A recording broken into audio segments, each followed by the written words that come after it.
चित्र प्रोडक्शन हमेशा अच्छी अच्छी फिल्में देती आई है, तो इसमें आपका जो है बच्चन जी से कॉन्टेक्ट किस तरह से? देखिए, सुंदरा प्रोडक्शन से मेरा रिश्ता इस फिल्म से पहले से है। मैंने इससे पहले सुंदरा प्रोडक्शन के लिए शादी में जरूर आना लिखी थी, वो फिल्म लिखी थी, उसी फिल्म से हमारा रिश्ता बना। और इस फिल्म में ये जो किरदार है इनको मैंने बचपन से देखा है।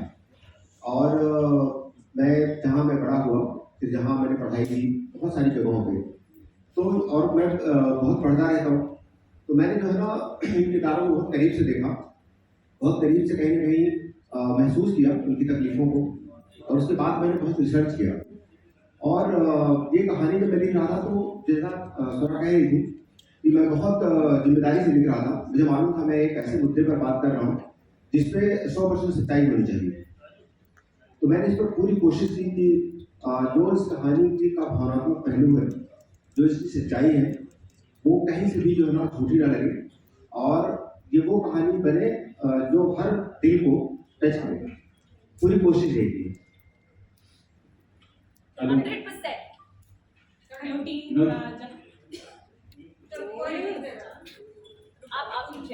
आप विनोद जी, महिलाओं के सशक्तिकरण को जो लेकर बहुत पिक्चरें बनी हैं, और महिलाओं के एम्पावरमेंट के लिए बहुत सारी पिक्चरें बनी हैं, तो ये भी एक उसी तरीके के जैसे कोशिश करेगी।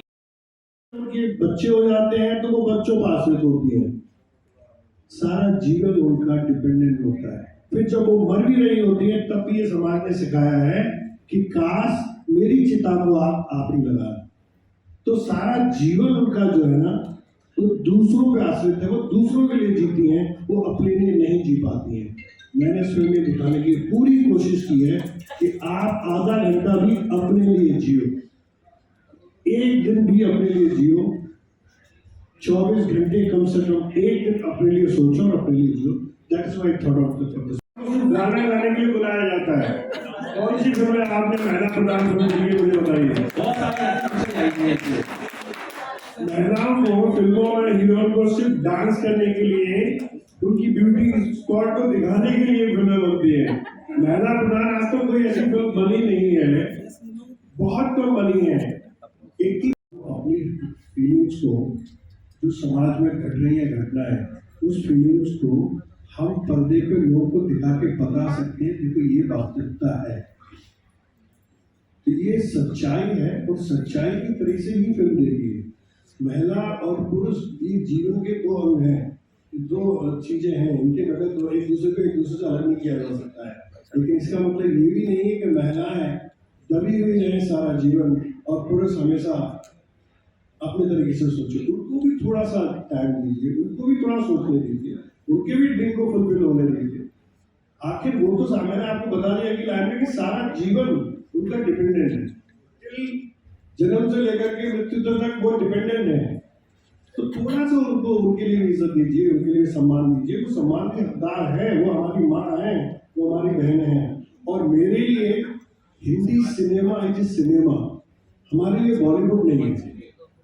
हमारे लिए बहन और सिस्टर में बहुत डिफरेंस होगा, आप कभी सोच के देखिए। हमारे लिए माताजी और मॉम में बहुत डिफरेंस होगा हमारे सिनेमा में। हमारे लिए पिताजी और डैड बहुत डिफरेंस होगा। ये जब इन वर्ड 4-5 वर्ड को सोच लोगी तो आपको हिंदी सिनेमा के बारे में पता चल जाएगा और बॉलीवुड के बारे में पता चल जाएगा। और जस्ट सॉरी, चूंकि आपने बिगड़ने की बात की, बहुत सही कहा था कि जब धीरे धीरे वेडिंग आई थी, यही इल्जाम धीरे धीरे वेडिंग भी लगा था। तो मुझे सवाल वापस पूछना है दर्शकों से कि यार आपको अगर महिलाएं थोड़ा एंजॉय करती हुई दिख जाए, अपनी जिंदगी जीती हुई दिख जाए, एक पार्टी करती हुई दिख जाए, तो आप ये क्या बिगड़ रहा है? ये यही मानसिकता है ना कि आपको लगता है कि आपका समाज टिका हुआ है महिलाओं को कंट्रोल करने में, उनके शरीर को कंट्रोल करने में, उनकी चॉइसेस को कंट्रोल करने में, उनके वो अपनी रहन सहन का ढंग, कपड़े पहनना, क्या वो खाती हैं, किससे मोहब्बत करती हैं, किससे शादी करती है। सो ये जो मानसिकता है ना, ये जो मानसिकता है, ये हम चैलेंज भी नहीं कर रहे यार, हम इसी मानसिकता की दुनिया की कहानी बता रहे हैं। इस फिल्म माइक भी खुश नहीं है, औरतें ज्यादा बोल रही हैं। इस फिल्म में एक्चुअली कोई झंडा, पर्चा, मोर्चा कुछ नहीं है। ये बिल्कुल स्वरा भास्कर टाइप की फिल्म नहीं है, ये विनोद बच्चन और कमल पांडे जी और शिखा बाकी लोगों वाली, ये कहानी है, ये एक खूबसूरत कहानी है। और 100 साल से जब आपके नायक और जब आपके पुरुष किरदार यही काम कर रहे थे, सिगरेट पी रहे थे, गाली दे रहे थे, दिल तोड़वा रहे थे, आग वायलेंस कर रहे थे, या कंफ्यूज थे, या एंग्स्टी थे, एंग्री यंग मैन, मतलब हमारे एक पूरा दौर एंग्री यंग मैन, तब किसी को दिक्कत नहीं हुई। भाई आपकी हीरोइन कंफ्यूज हो गई थोड़ा तो हो बिगाड़, समाज ही बिगड़ रहा है और पुरुषों के हक छिन जाएंगे, ऐसा नहीं है। और दूसरी चीज, I just feel and I से वेरी क्विकली, मुझे लगता है ये आइडिया कि अगर एक वर्ग बराबरी मांगे या बराबरी पे आ जाए तो दूसरा वर्ग नीचे चले जाएगा, दैट्स नॉट ट्रू। हमें समाज को एक वर्टिकल लाइन, हायरार्किकल नहीं देखना चाहिए, हमें हॉरिजॉन्टल लाइन की तरह देखना चाहिए कि सारे वर्ग एक लेवल पे आ जाएं। I feel and I think उसका स्पेस पॉसिबल है। Hello everybody. First of all, you guys are looking very beautiful today. Thank you finally बहुत मेहनत करी हमारी टीम ने। Yes. So I'm Pooja Bhati from Wonder News. I have a question for Swara for you. So हमने देखा है कि हर क्षेत्र में महिलाएं कमाल कर रही हैं. Outstanding all women are. So how Hindi cinema has changed for women through years? For women 2 years. For women through years. सालों से कैसे हिंदी सिनेमा महिलाओं के लिए बदल रहा है? नहीं, मुझे लगता है सबसे बड़ा बदलाव ये है कि जो कि मैंने अभी जिसका जिक्र किया कि अब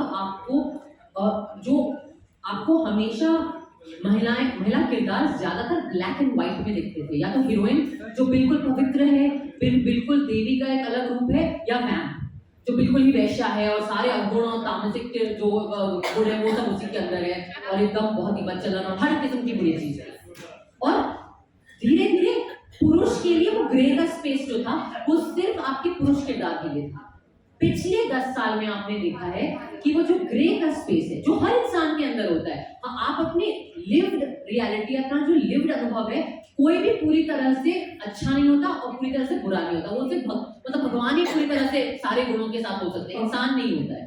तो आई थिंक कि वो जो ग्रे का स्पेस है जिसपे वर्चस्व पुरुषों का था इतने सालों से, मैं सिर्फ फिल्मों की बात कर रही हूँ, हमारी फिल्मों ने पिछले 10 सालों में वो जगह दी है महिलाओं को, and that's the biggest change, and that change has happened because कैमरे के पीछे भी ज्यादा महिलाएं आई हैं, एंड बिकॉज आपकी जैसी महिलाएं जो सब दर्शक हैं और आपने अपनी आवाज उठाई है by social media, by the reviews you are writing, by your Twitter comments, by किसी ने हेलो ये यू नो व्हाटएवर, जो so that I think is the process, and that's the biggest change. Can I just add to that?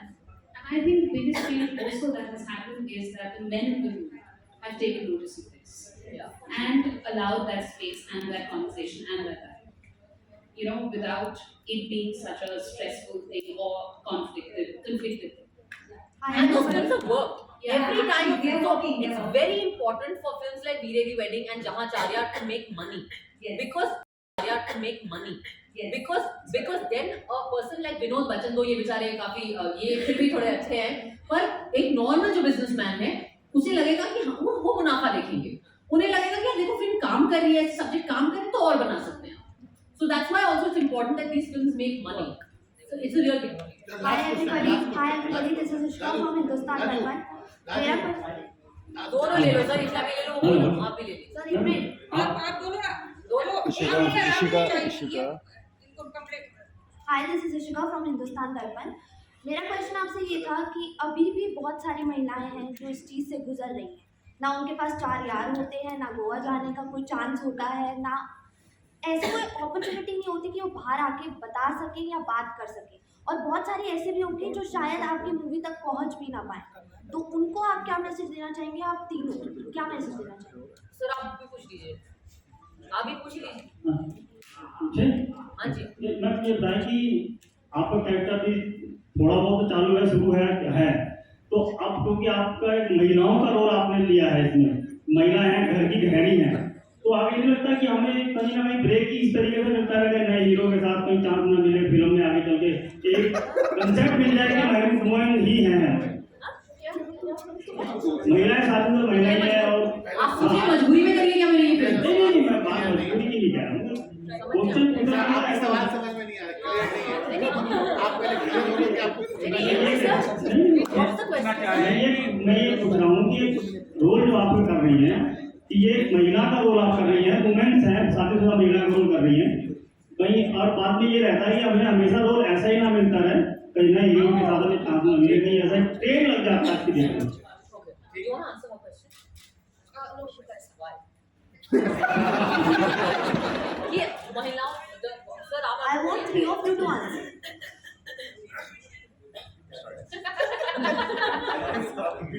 अब एक बार repeat कीजिए। Question ये था कि अभी भी अगर हम यहाँ पे बैठ के बात कर रहे हैं, बहुत सारी औरतें हैं जो इस चीज़ से अभी भी गुजर रही हैं। तो शायद उनके पास 4 यार नहीं है, गोवा जाने का कोई उनके पास ऑप्शन नहीं है, या बहुत सारी ऐसे तरीके नहीं है जिससे वो बाहर आ सकें। और सेकेंडली जितने भी मतलब लोग होते हैं, हो सकता है आप तक, आपकी मूवी तक भी वो औरतें ना पहुँच पाएँ इस समय, तो उनको आप लोग क्या मैसेज देना चाहेंगे कि बाहर कैसे आएँ? क्योंकि सबके पास ऑफकोर्स गोवा जाने का ऑप्शन नहीं होता, बैचलर्स के पास नहीं होता, आप तो फिर मैरिड को लेकर जा रहे हैं, फर्स्ट टाइम में नहीं बनता।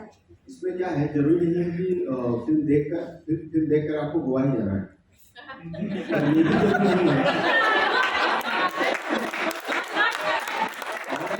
ये भी जरूरी नहीं है कि गोवा ही आपको जीने का रास्ता बनाएगा।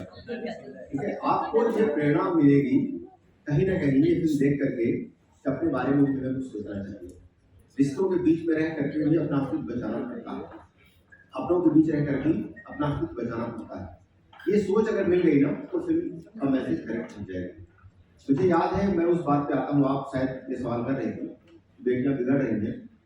मुझे बहुत बहुत पहले नहीं, लोग कह रहे हैं बहुत पहले की बात बता रहा हूँ मैं एक फैमिली में कुछ समय के लिए पीजी था, तो उनकी बेटी बाहर पढ़ने जाना चाहती थी, तो उनकी एक बुआ आई हुई थी घर में और वो बहुत हंगामा कर रही थी, बिगड़ जाएगी लड़की है वो, तुम क्या समझ रहे हो, तुम यहाँ से इलाहाबाद से कुछ दूर कैसे जा सकती है। तो फादर ने बहुत अच्छी बात कही थी उनकी माँ को। माँ ने बोली, देखो दीदी जितनी बातें कर रही है, फादर ने कहा था बिगड़ेगी नहीं, उसे कैसे जीना है शायद सीख जाएगी, समझ जाएगी आगे जीना कैसे। बेटियाँ बाहर निकलती है, बिगड़ती नहीं है, जरूरी है कि बेटियाँ बाहर निकलेंगी तो बिगड़ ही जाएगी। हो सकता है वो जाग जाए, हो सकता है वो उनको समझ पैदा ज़्यादा मिले कि हमें अपनी लाइफ जीने का अपने तरीके से कैसे जीना है। लड़की को हक होना चाहिए उसे अपनी लाइफ कैसे जीनी है, ये अधिकार मर्दों को नहीं मिलना चाहिए।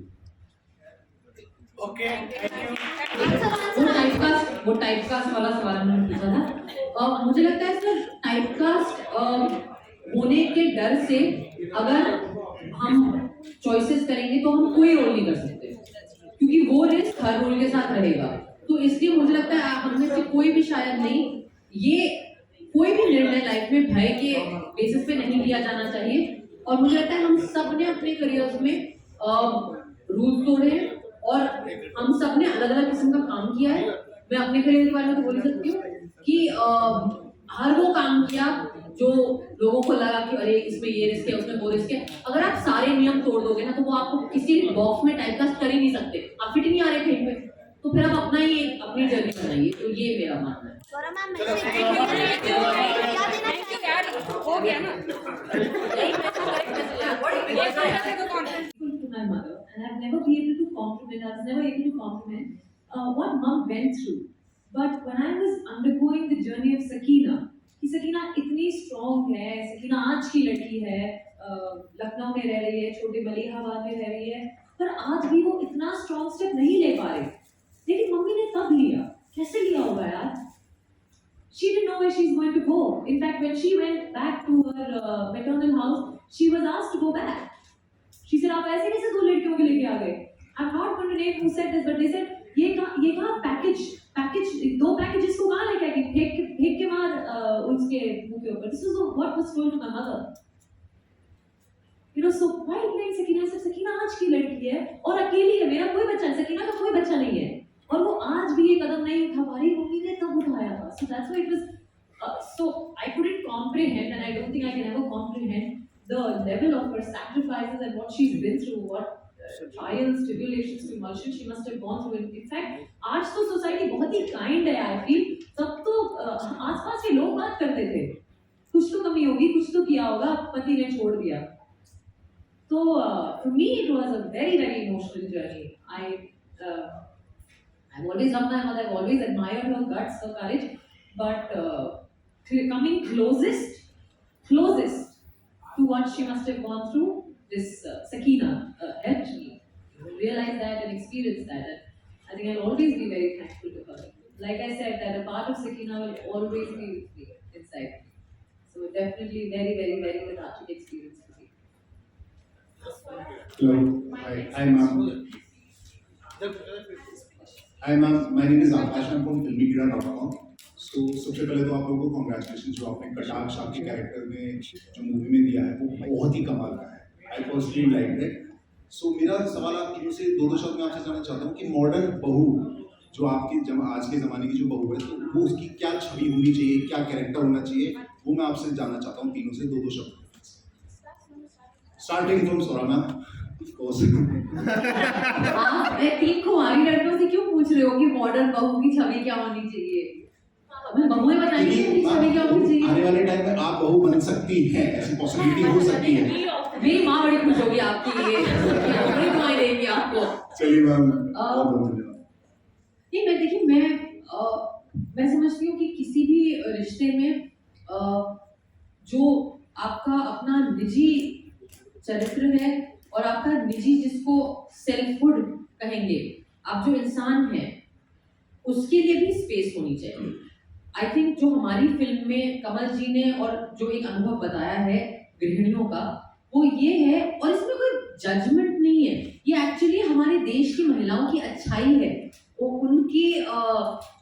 उनका दिल बहुत बड़ा होता है मुझे लगता है, और जिस किस्म के संस्कार हम देते हैं लड़कियों को कि अच्छे रहो, सेवा करो, ख्याल रखो, जिम्मेदारी लो दूसरों की, कभी अपनी नहीं. हमेशा सारे जो संस्कार गर्ल चिल्ड्रन को मिलते हैं वो होता है कि बाहर की तरफ आप अपना सारा एनर्जी, अपना सारा एफर्ट बाहर की तरफ देते रहो. तो और चूंकि सिंसियरली एक सच्चाई के साथ मुझे लगता है कि मतलब ऑफ कोर्स ये कब आप ऐसे स्वीपिंग स्टेटमेंट नहीं दे सकते, लेकिन लार्जली स्पीकिंग औरतें जो होती हैं, हमारा उनका बड़ा माएँ पत्नियां, उनका दिल बहुत बड़ा होता है. तो आई थिंक, और एटलीस्ट मैंने ये अपने आसपास जो अपनी फैमिली में पाया है, तो मुझे लगता है वो अपनी ऑनेस्टनेस में, अपने डिवोशन में, सेवा भाव में खुद को भूल जाते हैं. तो मुझे लगता है किसी भी रिश्ते में आपके लिए भी जगह होनी चाहिए. एंड आई थिंक कि वो अंडरस्टैंडिंग आप परिवार में होनी चाहिए. वो जरूरी नहीं होना चाहिए कि सारे टाइम औरत ही बोलते रहे कि मुझे ये दो, मुझे मेरी स्पेस चाहिए, मुझे अपनी आज़ादी चाहिए, मुझे. अरे आप दे दो ना यार अपने आप पे. आप भी तो थोड़ा अपने दिमाग का इस्तेमाल करो. पतियों को और सास ससुर जो ननद बहुत जाई सारे लोग जो हैं, जेठ वेठ, हमारे तो परिवार भी बड़े होते हैं, तो सारे लोगों को भी खुद सोचना चाहिए. सो आई थिंक दैट अगर वो 2-वे चीज हो जाएगी तो दैट्स वो एक अच्छी चीज होगी. बाकी कुछ सार बात बताऊंगी मैं आपको अपना. Definitely will wait for that time. अच्छा, आप पूछ रहे कि मॉडर्न बहू की क्या छवि होनी चाहिए, क्या कैरेक्टरिस्टिक्स होनी चाहिए आपके हिसाब से? मैं आपको बताती हूँ कि एज पर मी या मेरी लिमिटेड अंडरस्टैंडिंग, अगर अर्बन बहुओं को देखा जाए, if not 90%, about 60-70% working women होती है. So there's a unit where the male member and the female member both go to office and both work. लेकिन अगर सुबह दोनों सेम टाइम पर उठते हैं, लड़की से ये एक्सपेक्ट किया जाता है कि वो पहले उठे और खाना बना के डब्बा पैक करके दे. राइट और रॉन्ग? यस. अगर दोनों सेम टाइम पे नौकरी से वापस लौट करके आ रहे हैं, लड़की से ये एक्सपेक्ट किया जाता है वो किचन में जाकर खाना बनाए. राइट और रॉन्ग? राइट. सो ये छवि है. Right. I think this is great, no problem, but मर्द को भी कभी हेल्प कर लेना चाहिए. If there should be equality, it shouldn't be a one-way street. This is what I feel. और जहाँ तक फिल्म की बात है, ये लड़कियाँ जो है, like I totally agree with her. Our conditioning is such कि लड़कियों को we are supposed to be or meant to be more giving, and men are taught to be more responsible.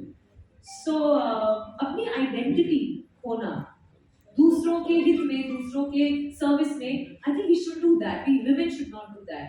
Not snatch anything, but hold on to ourselves what we have, our identity. हम बहुत interesting बात कल बोल रहे थे, जैसे हर घर में माँ सबसे एक रात पहले पूछ लेती है, सुबह पूछ लेती है, आप क्या खाएंगे, आप क्या खाएंगे. हम तो कभी मम्मी से नहीं पूछते, मम्मी आपको जो बनाना है आप वो बना लो, लेकिन माँ she doesn't make कि आज मेरा ये मन हुआ तो मैंने बना लिया. Right? So I think we women should leave little bit of likes or keep something for ourselves too. ये मेरे हिसाब से होना चाहिए. Thank you. मुझे एक्चुअली ये नई बहू को नहीं पूछना चाहिए, ये सारे मुझे लगता है कि आज के दौर में इतनी बात होती है विमेन सेंट्रिक ऐसा वैसा, बहुत मेरे लिए उम्मीद की बात है, खुशी की बात है कि दो मर्द विनोद बच्चन जी और कमल पांडे जी ने ये कहानी को लेग्स दिए हैं, ये कहानी को विंग्स दिए हैं, जिसमें 4 महिलाओं के अनुभव जो एक तरीके से न सिर्फ इस देश के और हमारे समाज की सारी महिलाओं का अनुभव है, मैं कहूँगी साउथ एशिया, दक्षिण एशियाई जो सब कॉन्टिनेंटल क्षेत्र है उसकी सारी महिलाओं का अनुभव है. क्योंकि मुझे लगता है विवाह और महिला और पारिवारिक जीवन जाति, धर्म, भाषा, प्रांत विशेष या इवन देश विशेष अनुभव नहीं होते हैं महिलाओं के लिए. ये एक बात. मेरा अपना जो किरदार है, शिवांगी नाम है मेरे किरदार का. आज तक मेरे करियर में और शायद मेरी जो पब्लिक इमेज है उसमें भी उसके बिल्कुल विपरीत ये किरदार है. मेरे सारे रोल आज तक थोड़े दबंग रहे हैं, बहुत कॉन्फिडेंट रहे हैं, बहुत फ्लैम्बॉयंट रहे हैं, पर्सनैलिटी से भरे हुए रहे. उनकी भी पर्सनैलिटी है. शिवांगी इतनी गप्पू है बेचारी, वो गड़ी हुई है जिंदगी में, उसकी कॉन्फिडेंस लेवल बिल्कुल जीरो है, वो अंडर कॉन्फिडेंट है और उसके जिंदगी का एक ही भय है कि मेरे पति नाराज हो गए तो क्या होगा. उसकी पेट लाइन है, जरा इनसे पूछ लेते हैं, इन्हें बता देते हैं. मुझे लगता है ये जरा इनसे पूछ लेते हैं. मैंने जिंदगी में ये शब्द कभी प्रयोग नहीं किया. ऑफकोर्स मैंने अपने माता पिता से परमिशन ली जब मैं छोटी थी या उनके साथ रहती थी, पर 10 साल से बॉम्बे में रह रही हूँ तो किसी से परमिशन लेने का मौका ही नहीं मिला. शादी तो खैर नहीं हुई तो वो, और पता नहीं अगर मतलब आई डोंट नो शादी में अगर लोग परमिशन ले रहे हैं अपने स्पाउसेस से, अब आप जो शादीशुदा हैं वो बताइएगा. मेरे लिए बहुत अच्छा था ये चैलेंज था कि क्या मेरा जो निजी चरित्र है और मेरा जो स्क्रीन पर चरित्र दिखाई पड़ता है और मेरा जो ट्विटर पर चरित्र है, क्या इन सारे के बैगेज के साथ मैं शिवांगी जैसे किरदार को कर भी सकती हूँ, और क्या आपको मैं विश्वास दिला सकती हूँ कि स्क्रीन पे जिसे आप देख रहे हैं वो स्वरा नहीं शिवांगी है. तो ये मेरे लिए चैलेंज था, बहुत खूबसूरत रहा मेरे लिए. जैसे इन्होंने कहा इन्होंने अपनी माता जी को याद किया, मैंने अपनी नानी जी को याद किया. नानी से मैं बहुत क्लोज थी, वो अक्सर अपने वैवाहिक जीवन के अर्ली जो साल थे उनकी कहानियां मुझे सुनाती थी, और वो मैंने शिवांगी पढ़ के वो कहा कि आपने मुझे मेरी नानी को जिंदा करने का मौका दिया है. ये इमोशनल जर्नी. दूसरा जो आपका सवाल है, पैमाना मेरा नहीं है. जो भाषा इस्तेमाल हो रही है, जो शब्द इस्तेमाल हो रहे हैं, जिस किस्म के विश्लेषण वो लोग इस्तेमाल कर रहे हैं, मैं उसके बेसिस पे जो बोलती हूँ मैं बोलती हूँ. मैं पैमाने कभी मेरे नहीं होते. मेरा काम वैसे ऑब्जर्व करके कह रही थी जो आपने पढ़ा. Yes, go ahead. Hi, Pallavi from H3 Media. So my first question was for Pooja. So yes, years ago when you started out as a beauty queen, and you already mentioned this, that you shared a very inspiring story about your mother. So is it fair to say that Sakina is a cathartic experience for you for your younger self? तो हमारे लिए एक अच्छी script जिसमें आपका अच्छा किरदार हो, स्ट्रॉन्ग किरदार हो, जहां आपका परफॉर्मेंस के लिए स्कोप आपको मिले, वो बहुत कम होते हैं. I'm being really honest. We get good scripts with good meaty characters where you can actually perform and show everybody what you're capable of. Come very far and few. So one thing I knew for sure that I'm going to seize this opportunity and make the most of it. But I knew it's not going to be easy. क्योंकि ऐसा किरदार मैंने not only कभी अपने life में छोटी career में नहीं प्ले किया है, बट मैं इस किरदार के आसपास भी आई वाज नॉट एक्विंटेड और फेमिलियर टू एनीथिंग और एनीवन अराउंड दिस. गांव की लड़की, मुस्लिम लड़की, ऐसी लड़की जिस पे अत्याचार होता है अपने पति से, अपने इन-लॉज से. It was difficult, it was traumatic to say the least. And I hadn't been anywhere close to this, so I knew it's going to be difficult because I've not experienced this. I was I think lucky, fortunate, or I think both director and producer believed in me, gave me this opportunity. But fortunately, like I said, this character for me was a journey. जब मैं ये film shooting के दौरान, in fact I think 5th या 6th day था जब मैं अपनी स्क्रिप्ट लेके वैनिटी में बैठी थी, and I realized something and I broke down. I just realized how close this is to what my mother had been through. Sakina is a character जो अंदर से बहुत अकेली है. ना माँ, ना बाप, ना भाई, ना बहन. उसका एक ही घर है जहाँ उसकी कोई इज्जत नहीं है, कोई वैल्यू नहीं है. बट अगर वो दबेगी, अगर ये मान लेगी कि वो कमजोर है, तो उसे और दबाया जाएगा, क्योंकि हम जानते हैं कमजोर को और दबाया जाता है. So she puts on this facade, this armor of being strong. एक नाटक करती है वो कि मैं strong हूँ. जब उस पे हाथ उठाया जाता है तो हाथ रोक लेती है. So I drew parallels to my mother. When I was young, in fact, when I was 20 days old, my mother had to make a very, very difficult decision, I can say. उनके in-laws ने मेरे पिताजी ने उनको ultimatum दिया था कि मुझे लड़की नहीं चाहिए. उनको ये ऑप्शन दिया गया था, उनको कोई चॉइस नहीं थी. या आप इनको मार दें बच्ची को, हमको लड़की नहीं चाहिए, या इनको ऑर्फनेज में आप दाखिला कर देगा.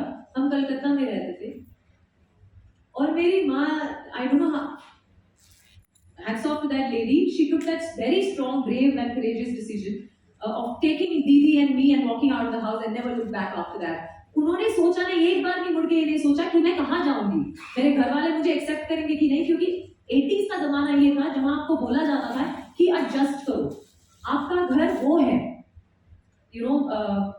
somehow घर मत तोड़ो.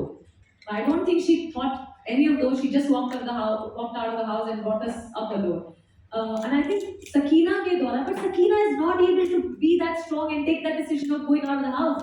That's when I broke down and realized how powerful and brave my mom's decision was. So for me, this was a very, very cathartic journey of understanding my mother's sacrifices that she's made for us kids. That's what brought me very, very close to this character Sakina. And I have played Sakina from literally every fiber of my body, because इतने empathy से कमल sir ने script लिखी है that there are so many layers and so many beautiful relatable layers. ये actually गांव की लड़कियों की कहानी है. But I'm telling you, everybody will be able to relate to all of these characters at some level. That's my guarantee. So Sakina for me is not only a character. Jamacharya is not only a movie for me. And I'm really, really saying this, and I really mean it, that for me it's been a journey, and it's been a beautiful, very, very satisfying journey. And I can't be thankful and more grateful to both of you for this, and for these wonderful girls we are missing today, for being a part and giving me such a beautiful journey and such amazing, memorable experiences. It's really helped me as an individual, as an actor, and I'll always be grateful. So thank you so much. आप देखें और आप please support करें. से दीदी चली आई है, वैसी 4 औरतें एक एडवेंचर ट्रिप पर निकलती हैं और कैसे उनका पूरा जीवन बदलता है, उसकी कहानी है. बाकी तो ट्रेलर देखकर आप लोगों को काफी कुछ अंदाजा लगा ही होगा, लेकिन बहुत मजेदार ढंग से कही गई कहानी है. रिश्तों की कहानी है, लेकिन बहुत मजेदार ढंग से कही गई कहानी है. और बाकी आगे आप लोग जो भी सवाल पूछना चाहें बात करना चाहिए. आप आगे कर रहे हो, माइक आ जाएगा आपके पास.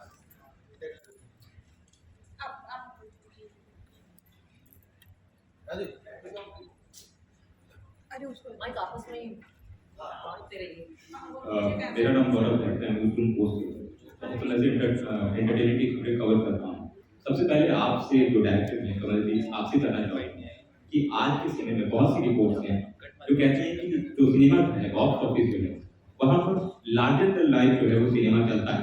वहाँ पर वो सिनेमा चलता है जो मास ऑडियंस को जो है पसंद आए. आपकी फिल्म मास ऑडियंस के लिए ऐसा क्या खास, लार्जर देन लाइफ आपकी फिल्म में ऐसा क्या है जिसके लिए ऑडियंस आपको देखने आए? उसके बाद मेरा सवाल स्वरा जी से है और आप तीनों से है कि आपने किरदार की इमोशनल जो एस्पेक्ट्स हैं उसके बारे में बताएं. स्वरा जी ने अभी कुछ दिन पहले एक चैनल को इंटरव्यू दिया था जिसमें उन्होंने कहा था कि जो बॉयकॉट चलता है, जो बॉयकॉट ट्रेंड चलता है, वो कोई एक लोग हैं, एक वर्ग है वो करता है. मैं स्वरा जी से जानना चाहूँगा ऐसा कौन सा पैमाना उनके पास है जिससे वो ये तय करती हैं कि बॉयकॉट जो है वो कोई एक गैंग करती है या कोई एक वर्ग करता है. आपने सैफ्रॉन कलर का नाम भी किया था, जिक्र किया था, उसके बारे में भी आपसे जानना चाहता हूँ. ठीक है, आपके पहले सवाल का जवाब देता हूँ मैं कि पहली बात ये कि लार्जर देन लाइफ सिनेमा और रियल सिनेमा दोनों सिनेमा की दुनिया में अपनी पहचान बनाई है. ऐसा नहीं है कि जो रियल सिनेमा है वो मजेदार नहीं हो सकता, इंटरेस्टिंग नहीं हो सकता. और इसकी मॉस अपीलिंग इसलिए भी बहुत है क्योंकि ये उन महिलाओं की कहानी कह रही है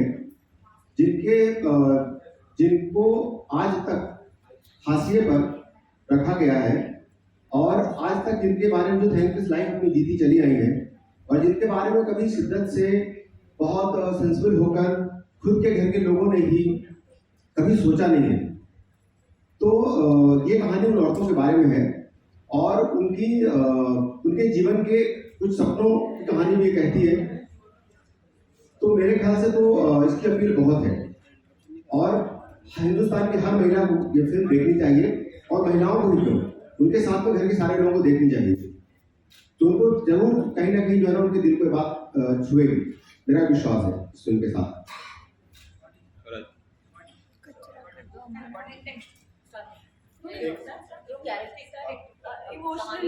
हाँ, इमोशनल तीनों का स्वरा जी का जरूर लेना चाहेंगे जो